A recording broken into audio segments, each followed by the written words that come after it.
राहुल सांकृत्यायन जी की पुस्तक वोल्गा से गंगा तक के पिछले एपिसोड में हम इसकी 17वीं कहानी रेखा भगत को समाप्त कर चुके हैं, जिसके तहत हमने जाना कि गांव में अकाल पड़ने के कारण बहुत से लोग मारे जाते हैं और बहुत से गांव छोड़ पलायन कर जाते हैं, लेकिन फिर भी रेखा सहित कुछ किसान गांव में जस के तस बने रहते हैं। अगले साल अच्छी बारिश के बावजूद भी ये किसान लगान चुकाने की स्थिति में नहीं होते, लेकिन इससे जमींदार और उनके प्यादों को कोई फर्क नहीं पड़ता।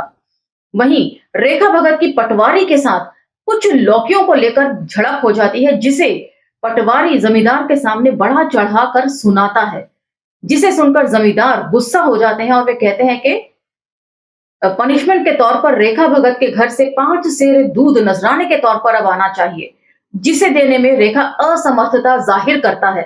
वे कहता है कि उसके घर में ना तो गाय है ना भैंस है, वे दूध नहीं दे सकेगा।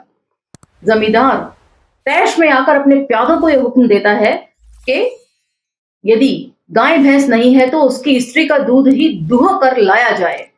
प्यादे उस बात पर अमल करते हैं। रेखा को पेड़ से वे बांध देते हैं और उसकी स्त्री को पूरे गांव के सामने स्तन निचोड़कर उसका दूध दोहते हैं।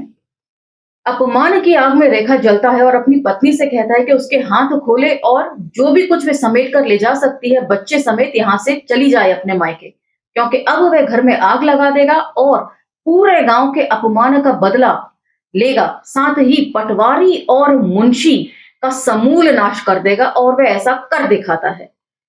यहाँ पर राहुल सांकृत्यायन अंग्रेजों पर इल्जाम लगाते हैं कि लॉर्ड कॉर्नवालिस ने इस तरह के कई रेखा भगत जो हैं वो पैदा कर दिए हैं देश में।